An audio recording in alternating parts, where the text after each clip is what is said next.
기도하겠습니다. 하나님, 맥주감사 주일 맞이해서 주님 전에 찾아 나왔습니다.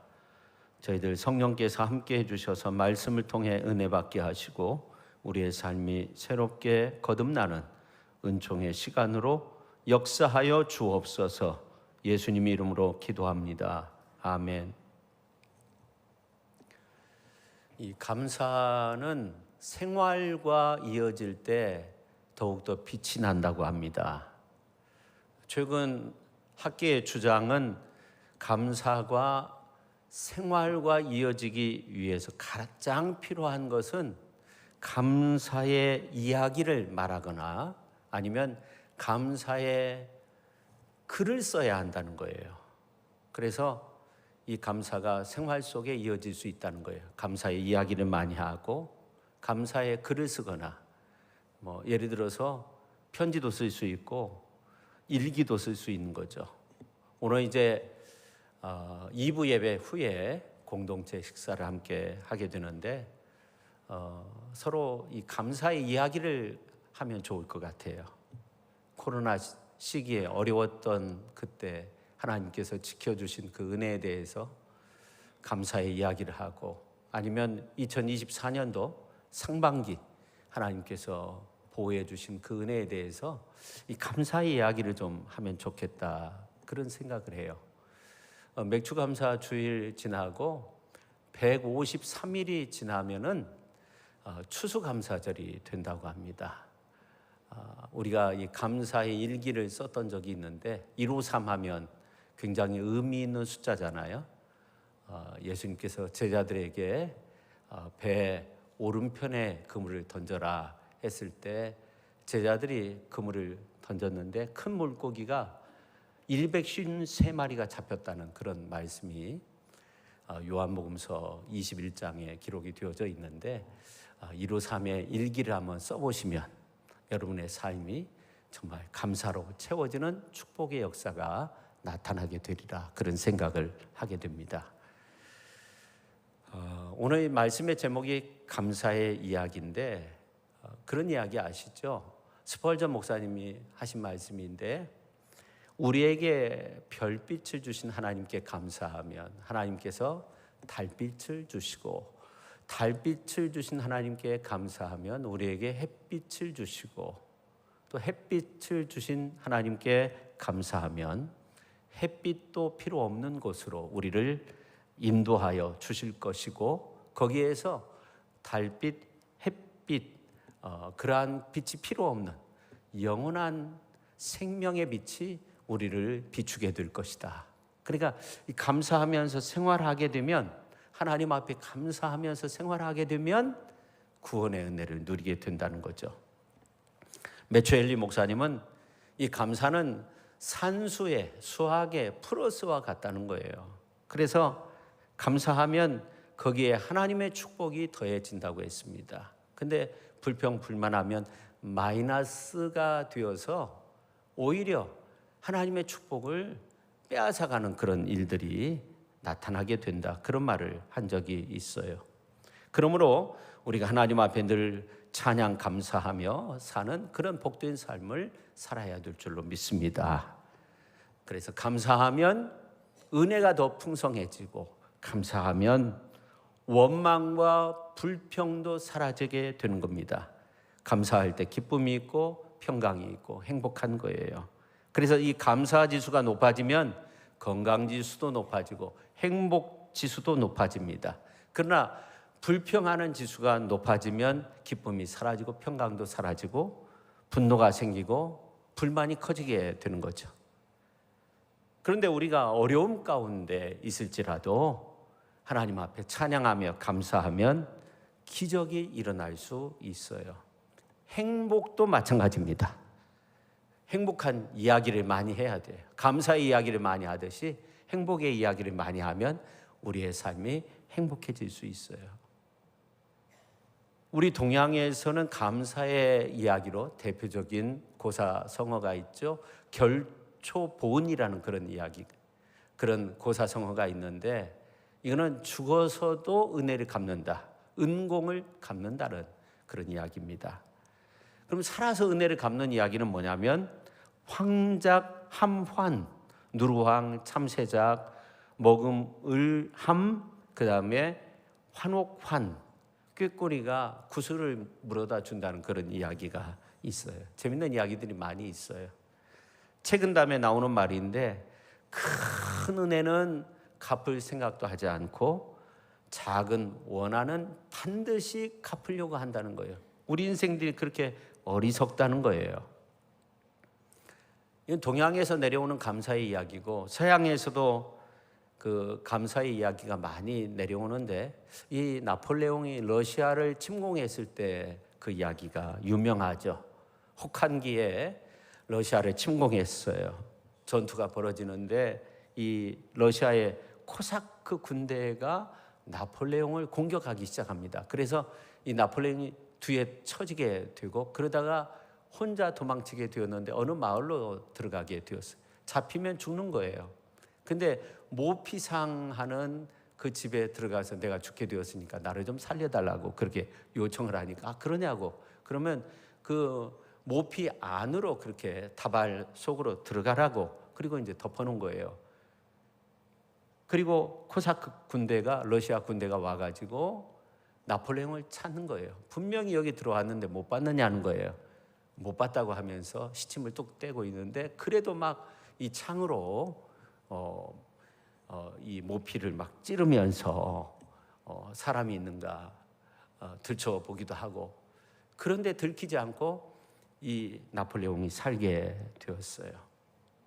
그리고 이제 그 친위대들이 이제 함께 함으로써 나폴레옹이 이제 그 위험 속에서 살게 되었는데 너무나 감사해서 감사의 표현을 하고 있는데 이 모피상이 하는 말이 뭐냐면 궁금한 게 하나 있다는 거예요.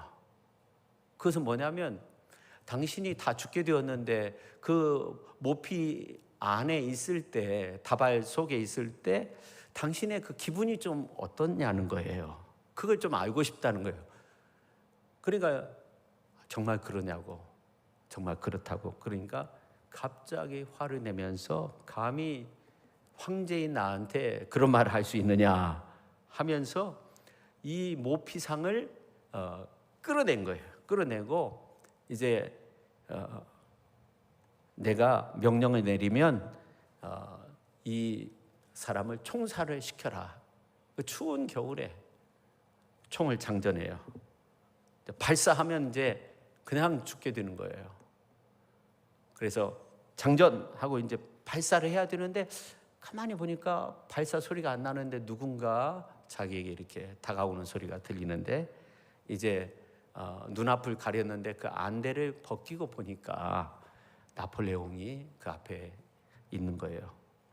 그러면서 하는 말이 뭐냐면 이제 내 마음을 알 것 같으오 그렇게 말을 했다는 거예요. 그 모피 다발 속에 있을 때 내 마음을 알 것 같으오 그러면서 이제 알 것 같다고 그러니까 당신은 나의 정말 생명의 은인이라고 그러면서 정중히 감사의 인사를 드렸다고 합니다.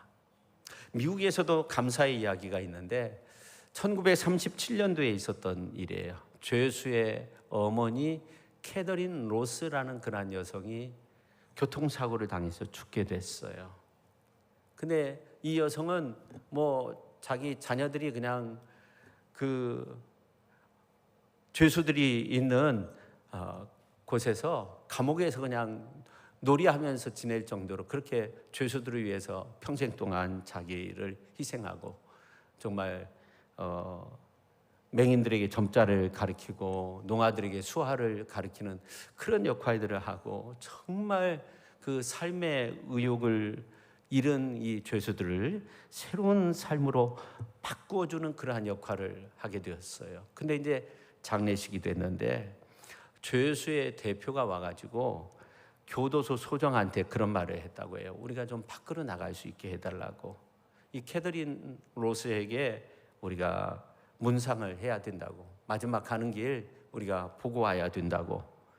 그는 우리의 삶의 은인이라고 그렇게 말을 했다고 해요. 그래가지고 이 교도소장이 600명의 죄수들을 외출 허용해가지고 들꽃을 꺾어가지고 이제 죽음을 애도하는 그런 그 장례식장을 이렇게 가게 되는데, 그 행렬이 600명뿐만 아니라 다른 죄수들도 미리 이제 추록한 그러한 죄수들까지 해서 엄청나게 많이 왔는데, 그 조객의 행렬이 800m 정도 되었다고 해요. 대부분 죄수들이었다고 합니다. 그리고 이 600명의 죄수들 가운데 한 명도 타러 간 사람이 없었다고 해요.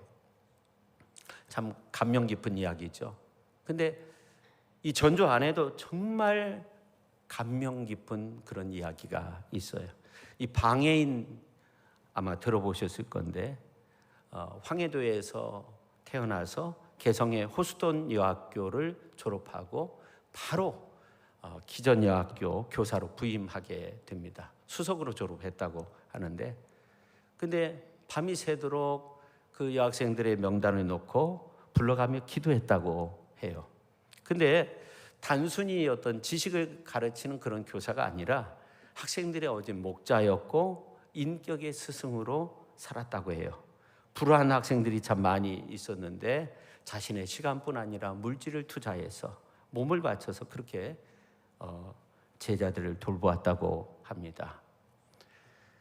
그녀는 학생들의 어머니로서의 역할도 감당을 했다고 해요. 그래서 병이 있는 아이들을 이렇게 보면은 데리고 와서 간호해 주기도 하고 기도해 주기도 하고, 또 나쁘금이 없는 그러한 제자들이 있으면 자기의 봉급에서 그 수업료를 내면서 졸업을 시킨 아이들도 많이 있었다고 해요. 그래서 이 방 선생을 학생들은 부모 없이는 살아도 이 선생님 없이는 우리가 못 살아요, 그런 말들을 많이 했다고 해요. 그리고 거린을 만나면, 그 당시는 이제 고아들이 많이 있었는데 자기 방으로 데려와서 돌봐주었다고 해요. 그 숫자가 너무나 많아가지고 수용할 수가 없어서 내가 이제 고아원을 만들어야 되겠다 이렇게 생각을 해가지고 전조 YMCA 도움을 받아가지고 이 여성이 8천 가정을 돌아다니면서 방문하면서 고아원을 설립하기 위해서 호소를 했는데, 전주 시민들의 감동을 얻어서 모금을 해서 고아원을 설립하게 되었다고 합니다. 그리고 1932년도에 대홍수가 났을 때 정말 이 수재민 구호를 위해서 밤낮 뛰었고, 그 모습이 어둠 밤바다에 등대처럼 빛을 비추었다고 합니다. 그리고 제자들의 가족을 전도하는 일을 힘써서 했는데, 그때 관계 전도를 했다고 해요. 가족 이렇게 관계 속에서 전도를 했다고 합니다. 방학 때는 집으로 갔다가 다시금 이제 돌아오는데 인력거를 타고 가라고 교통비를 주면 그것을 고아들에게 주었다고 하죠. 그러다가 이제 고아들하고 함께 생활하다가 장티푸스에 걸려서 치료를 받아야 되는데, 내가 이 고아들을 두고 치료만 받을 수 없다 해가지고 활동을 하다가 끝내 쓰러지고 말았는데 10일이 모자라는 24세 나이에 세상을 떠나게 되었다고 해요.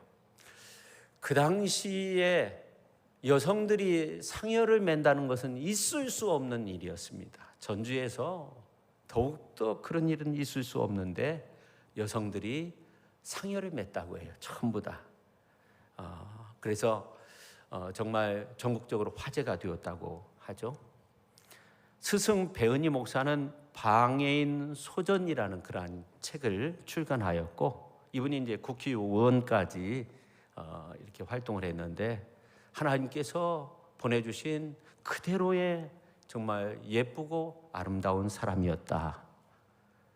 주변에 이제 혼인을 하라고 그렇게 했는데 거절하면서 자신의 삶을 예수님께 바쳤다고 그런 말들을 했다고 하는데, 어떤 사람은 이 방해인 소전을 읽고 24년의 짧은 생애를 살아도 성자의 삶을 살다가 간 사람도 있는데, 어떤 사람은 70년을 살아도 죄악에서 헤매이는가 하면서 회개했다는 그런 이야기도 있어요.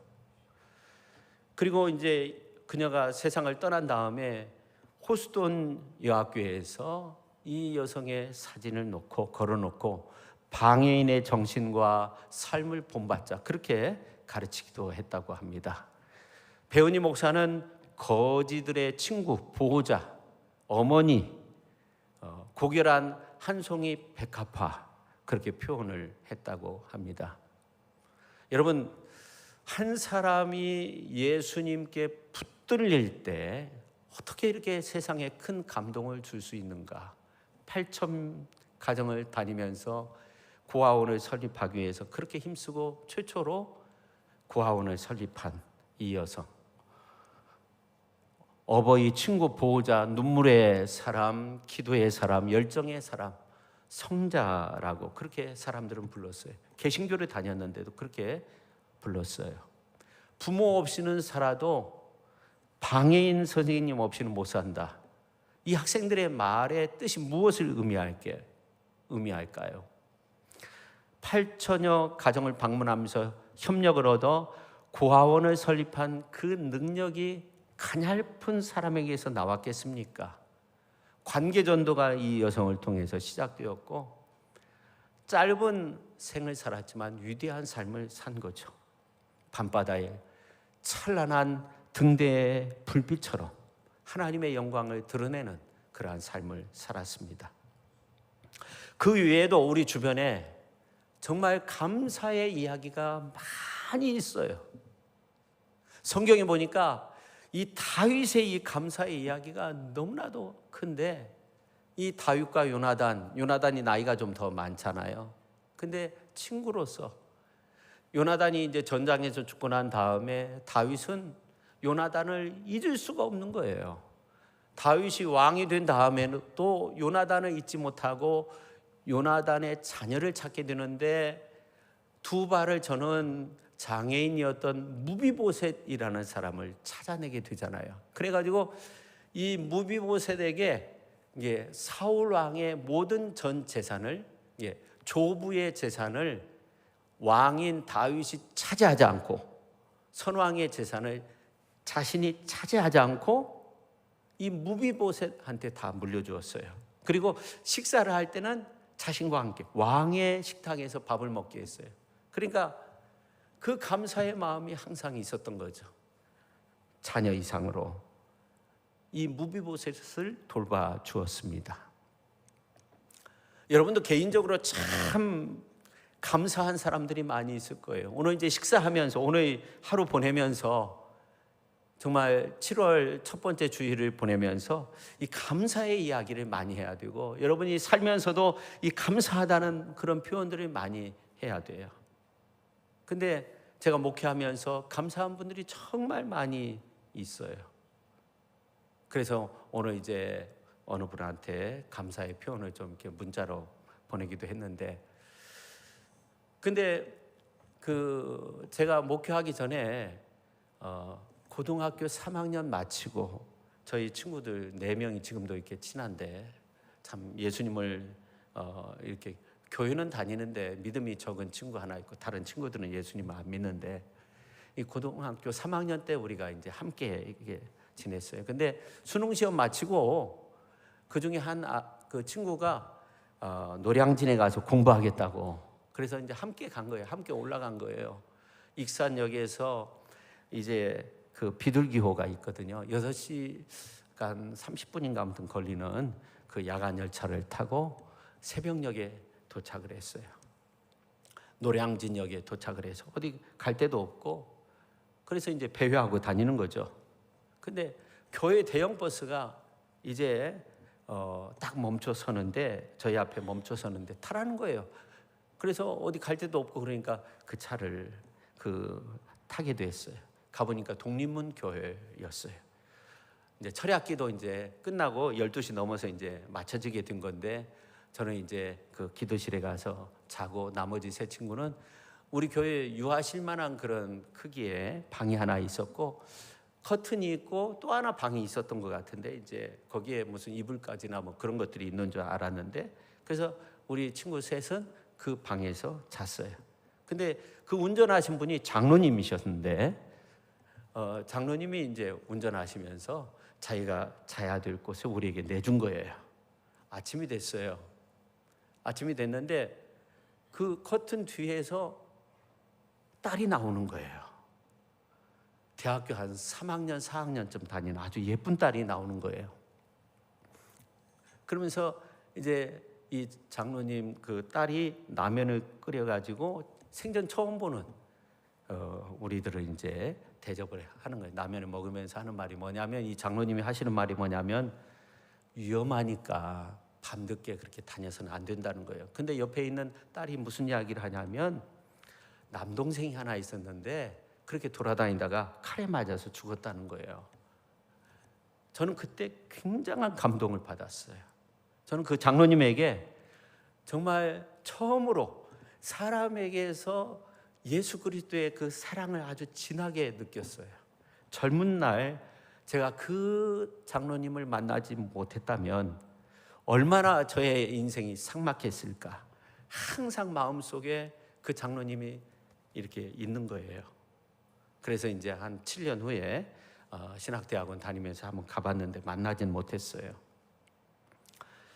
파스칼은 하나님과 인간의 관계에 대해서 3가지를 말했어요. 하나님과 무관한 인생이 있다는 거예요.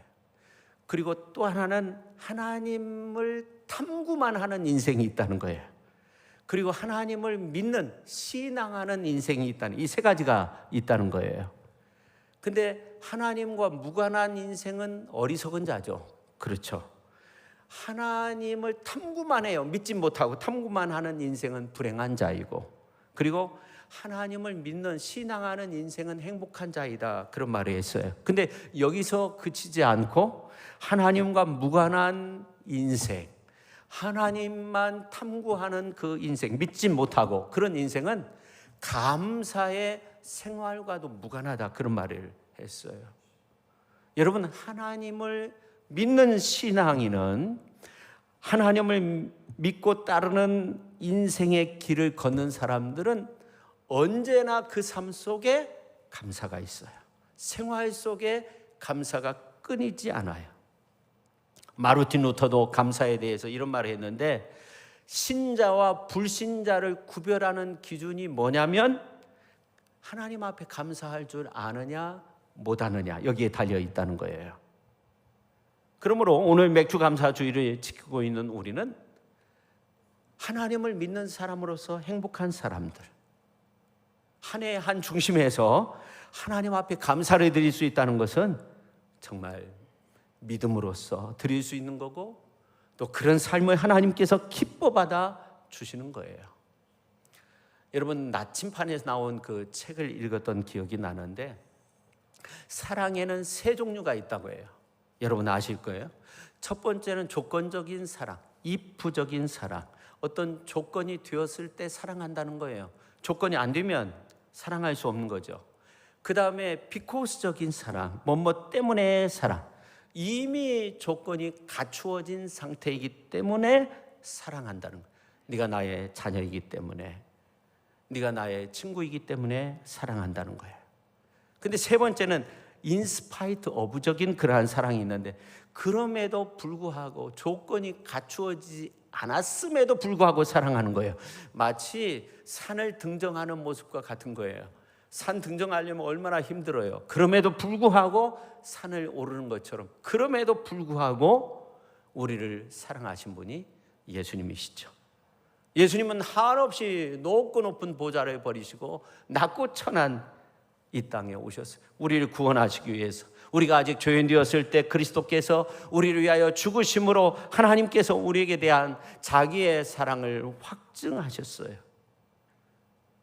다른 거 생각하지 않고 우리를 위해서 목숨까지 내어주신 사랑, 그럼에도 불구하고의 사랑, 이 큰 주님의 사랑보다 더 큰 사랑이 어디 있겠어요. 그런데 감사도 3가지가 있다는 거예요. 조건부 감사, 무슨 일이 좋게 이루어지면 감사하겠다는 1차원적인 감사. 그 다음에 2번째는 피코스적인 감사, 때문에 무엇인가 이루어졌으니까 하나님 앞에 감사, 이것도 참 중요한데, 3번째는 뭐냐면 불구하고 3차원적인 감사, 인스파이트 오브적인 감사. 그럼에도 불구하고 감사하는 거예요. 영적인 감사. 하나님의 그 모습 안에서 누릴 수 있는 믿음의 사람들의 감사, 3차원적인 감사. 성경을 보니까 이러한 3차원적인 감사에 대해서 전부 다 말씀하고 있는데, 하박국 선지자는 비록 무화과 나무가 무성하지 못하며 포도나무에 열매가 없으며 감람나무에 소출이 없으며 밭에 먹을 것이 없으며 우리의 양이 없으며 요양간에 소가 없을지라도 나는 여호와로 말미암아 즐거워하며 나의 구원의 하나님으로 말미암아 기뻐한다고 그렇게 외쳤어요. 3차원적인 감사, 영적인 감사를 한 거예요. 여러분, 우리가 왜 이러한 영적인 감사, 3차원적인 감사를 해야 돼요? 주님이 우리를 그 이상 더 높게 고귀한 모습으로 사랑하셨어요. 우리가 죄인 되었을 때 우리를 사랑하셨어요. 에베소서 2장에 있는 말씀을 보니까 우리가 본질상 진노의 자녀이었다는 거예요. 그런데 긍휼에 풍성하신 하나님의 우리를 사랑하신 그 큰 사랑을 인하여 허물로 죽은 우리를 그리스도와 함께 살리셨고 너희는 은혜로, 하나님의 은혜로 구원을 받았다고 그렇게 말씀하고 있어요. 그 바울은 고린도전서 2장 7절 하반절에 보니까 하나님이 우리의 영광을 위하여 만세전에 미리 정했다, 그렇게까지 말씀하고 있는데, 우리가 죄인인데 하나님께서 우리를 구원해 주셨기 때문에 우리가 이 영적인 감사, 3차원적인 감사, 아니 우리의 생활 속에 감사의 이야기를 하면서 감사의 생활을 해야 되는데, 그 모습을 위해서 하나님께서 우리를 영광 중에 미리 정하셨다고 그렇게 놀라운 말씀을 하고 있는 겁니다. 그래서 이 감사절기를 지키라 하는 말씀이 오늘 이제 말씀에도 나오는데, 이 성경에 보니까 이 감사절을 지키라 하는 말씀은 명령형으로 다 주어져 있어요.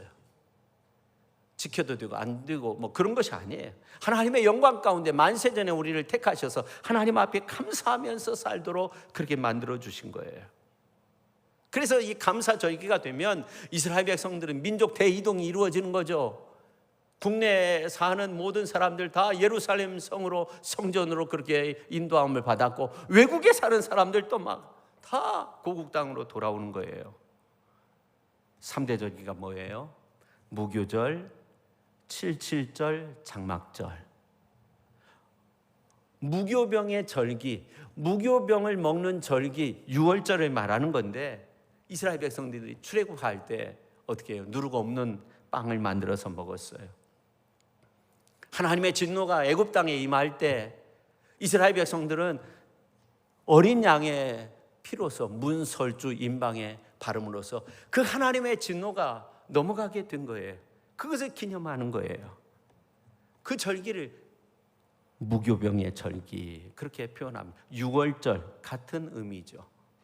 그래서 무교병의 절기, 무교절 안에 6월절이 있는 것인데, 흠없는 어린 양은 우리를 위하여 십자가에 죽으신 예수 그리스도를 의미하는 거죠. 그래서 6월절에 양을 잡아서 그 고기를 함께 나누기도 하잖아요. 그래서 6월절은 오늘날 성만찬의 기초가 되었죠. 예수님께서 6월절 만찬을 예비하시고 그때 성만찬을 제정하셔서 예수 그리스도의 그 몸과 그리고 피를 상징하는 떡과 잔을 나누어 주시면서 이것을 받아 먹어라, 마시라 하면서 우리에게 놀라운 구원의 은혜를 베풀어 주신 거예요. 그 다음에 맥추절, 오순절을 지키라, 77절, 오순절, 77절 그렇게 표현할 수도 있는데, 초실절이라는 게 있어요. 첫 이삭을 이제 먼저 이제 그 피어난 그 이삭을 하나님 앞에 드리고, 오순절 50일이 지난 다음에 이제 수확을 해가지고 하나님 앞에 드리는데 그게 맥추절인 거죠. 그러니까 이스라엘 백성들에게 있어서 추수감사절보다 이 맥추절, 왜냐하면 이스라엘 백성은 대부분 보리, 밀 이러한 것들을 재배하니까, 물론 이제 양을 치기도 하지만 농사하시는 분들은 다 그렇게 이 맥추절을 다 지킨 거예요. 최대 절기인 거죠. 근데 신약에 와서는 오순절의 성령 강림이 이루어져서 이 맥주 감사절이 감사절로 그치지 않고 성령 강림절로 격상됩니다. 오순절은 예수 그리스도의 부활과 성령의 역사로 말미암아 교회가 형성될 것을 그렇게 예표하고 있는 겁니다. 그래서 유월절과는 달리 예수 그리스도의 보혈의 은혜로 성령 강림의 그 놀라운 은혜로 구원받은 우리가 이 맥주절이 되면은, 이 오순절이 되면은 유교병을 먹는, 누룩을 넣고 맛있는 그 빵을 먹으면서 믿음으로 구원받은 그 하나님의 은혜에 대해서 감사하는 절기를 지켰습니다. 그 다음에 수장절, 장막절, 초막절, 추수감사절 같은 말이에요. 지키라, 그렇게 말씀하고 있어요. 이스라엘 백성들이 출애굽해가지고 40년 동안 광야에서 장막, 초막을 쳐놓고 뭐 집을 진 것이 아니에요. 그렇게 생활했어요.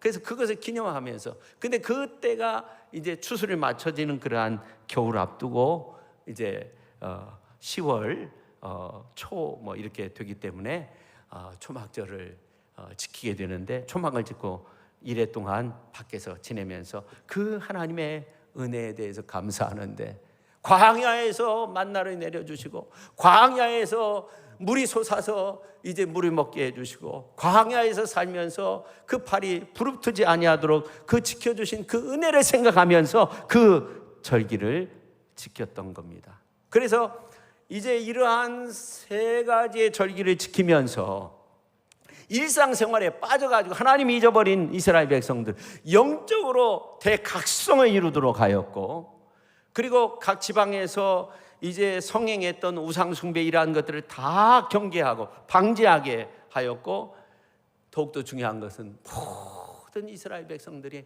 하나님 앞에 감사하는 것은 당연한 일이다 하는 거예요. 여러분, 시편을 묵상하다 보면, 그래서 성전에 올라가는 노래가 있잖아요. 성전에 올라가는 노래가 시편 120편에서 134편까지 기록이 되어져 있는데, 그렇게 올라갈 때 그 기쁨을 노래하고 있어요. 근데 134편 지나서 135편에 있는 말씀을 보면 어떤 말씀이 나오냐면, 할렐루야, 여호와의 이름을 찬송하라, 여호와의 종들아 하면서 여호와의 집, 우리 여호와의 성전, 곧 우리 하나님의 성전 뜰에 있는 너희여, 그렇게 말하고 있어요. 정전이라고 그렇게 표현하기도 하죠, 개역 성경에 보면. 근데 이제 6절 말씀 보면, 여호와께서 그가 기뻐하시는 모든 일을 천지와 바다와 모든 깊은 데서 다 행하셨도다. 5절 말씀을 보면, 내가 알거니와 여호와께서 위대하시며 주는 모든 신들보다 위대하시도다, 그렇게 말씀하고 있어요. 그러니까 이스라엘 백성들이 기쁨에 찬 모습으로 그렇게 성전에 올라가면서 찬양 드리고 성전에 와서 이제 절기를 지키면서 만방에 퍼져나갈 그 구원의 은혜의 역사를 노래하면서 십자가의 그 구속의 역사를 통해서 모든 백성들이 하나님을 찬양할 것을 그렇게 노래했던 것이죠. 시편에서도 그 놀라운 예표에 관한 말씀이 기록이 되어져 있습니다. 그래서 오늘 우리들도 이렇게 감사의 절기를 지키는 것은 하나님의 은혜인 줄로 믿습니다. 믿는 자가 하나님 앞에 당연히 감사의 절기를 지켜야 되는데, 이렇게 우리가 함께 모여서 하나님 앞에 감사를 드린다는 건 너무나 아름다운 모습이에요. 마음이 쉬는 의자라는 그런 책이 있어요. 정용철이라는 분이 글을 썼는데, 인생은 7가지의 계절이 있답니다. 제1의 계절, 내 인생의 계절, 제1은 기쁨의 계절. 이 탄생의 어떤 기쁨으로 무럭무럭 자라나면서 기쁨의 계절을 나는 좋아합니다. 제2는 희망의 계절입니다. 마음껏 배우고 뛰고 놀았습니다. 희망의 계절을 나는 좋아합니다. 제3의 계절은 열정의 계절입니다. 내 마음은 참으로 높았고 넓었고 순수하고 푸르른 그 열정의 계절을 나는 좋아합니다. 제4는 사랑의 계절입니다. 우정을 알았고 이별의 눈물의 의미도 알았습니다. 나를 성숙시킨 그 사랑의 계절을 좋아합니다. 제5는 성실의 계절입니다. 이웃과 직장과 사회를 위해서 나의 모든 것을 남김없이 쏟아 놓았습니다. 나는 이 성신의 계절을 좋아합니다. 제6은 고독의 계절입니다. 사랑과 진실과 영혼에 대한 생각의 기쁨을 쌓아갈 것입니다. 이 고독의 계절을 나는 좋아합니다. 제7은 감사의 계절입니다. 나는 모든 욕심과 갈등을 잠재우고 모든 것을 이해하고 용서하고 받아들임으로 내 모든 것에 감사하게 될 것입니다. 그 평화로운 감사의 계절을 나는 좋아합니다. 내가 좋아하는 계절은 내 인생의 모든 계절입니다. 여러분, 힘들고 어려워도 지나고 보면 다 아름다운 거예요. 그것 중 단 하나의 계절도 지우고 싶은 것이 없는 거예요. 여러분, 감동적인 글이 아닙니까? 여러분, 오늘 우리가 항상 하나님 앞에 감사하면서 그렇게 살아야 되는데, 이 감사의 첫 번째 대상은 하나님이시죠. 여러분, 동양에서는 죽어도 그 은인이라고 하잖아요. 그 감사의 대상이 은인이라고 하는데, 죽어도 그 은인을 잊지 못하고 그 은공을 갚는다고 해가지고 결초보훈이라는 고사성어가 나왔잖아요. 아마 여러분들도 사람으로부터 그런 어떤 주님의 사랑을 느끼게 만드는 그 은혜 아마 경험했을 거예요. 근데 경험하지 못한 사람들은 사실은 모든 사람들이 우리 크리스찬 된 우리에게서 그런 어떤 하나님의 사랑을 경험하고 싶어 해요. 그래서 믿지 않는 사람들이 우리 크리스찬들에게 좋은 평가를 주지 못하는 것은 왜 그렇습니까? 교회 다닌다고 하고 믿는다고 하는데 이게 된통 당한 거예요. 그 다음부터는 이제 담을 쌓고 사는 거죠. 오늘 구약의 말씀을 통해서 맥주감사절을 지키라. 우리가 불의도 짓지 않는데 왜 이런 말씀을 하고 있을까? 우리가 생각해 보면 하나님은 우리에게 감사하라는 거예요. 캐더린 로스와 방해인과 다윗과 같은 그러한 사람을 아마 우리 가운데서 찾고 계시는지도 몰라요. 차량을 운행하면서 방황하는 청년들을 교회로 데리고 왔던 그 장로님과 같은 분을 찾고 계시는 거죠. 영원히 잊지 못할 감동을 줄 수 있는 그 한 사람을 찾고 있는 거예요. 이게 예수님의 사랑이야. 그냥 하늘에서 뚝 떨어지는 것이 아니라 그 한 사람을 통해 이게 정말 예수님의 사랑이구나. 그것을 우리에게 기대하고 있는지도 몰라요. 그 모습이 언제 나타나냐면 결국 하나님에 대한 감사를 잊지 않았을 때, 이 무비보셋에게 넘치는 사랑을 베풀었던 이 다윗의 모습을 보니까 이 다윗은 시편을 쓰면서 너무나도 놀라운 그러한 감사의 탄성을 외치고 있는데, 여호와 우리 주여, 주의 이름이 온 땅에 어찌 그리 아름다운지요, 주의 영광이 하늘을 덮었다는 거예요. 시편 8편 1편 1절, 또 시편 31편 19절에 있는 말씀을 보니까 여호와 우리 주여, 인생 앞에 베푸신 은혜가 어찌 그리 크냐는 거예요.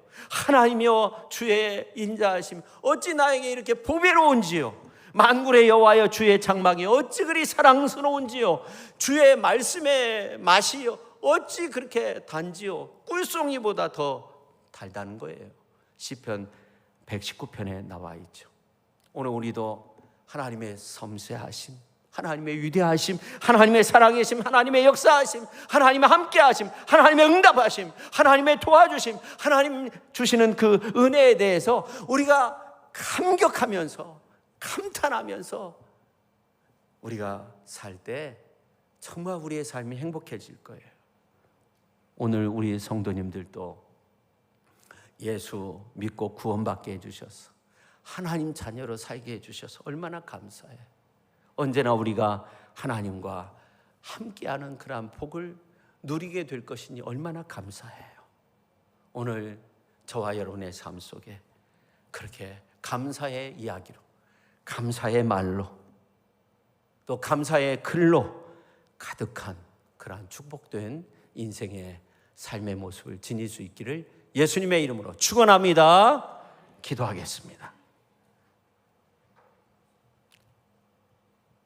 하나님 아버지, 오늘 우리가 언제나 감사로 가득하길 원합니다. 감사로 충만한 삶을 살길 원합니다. 감사가 우리의 삶 속에서 끊이지 않게 하시고 항상 가득할 수 있도록 감사의 이야기를 하며 살아갈 수 있는 우리 모두가 되게 하여 주옵소서. 예수님의 거룩하신 이름으로 기도하옵나이다. 아멘.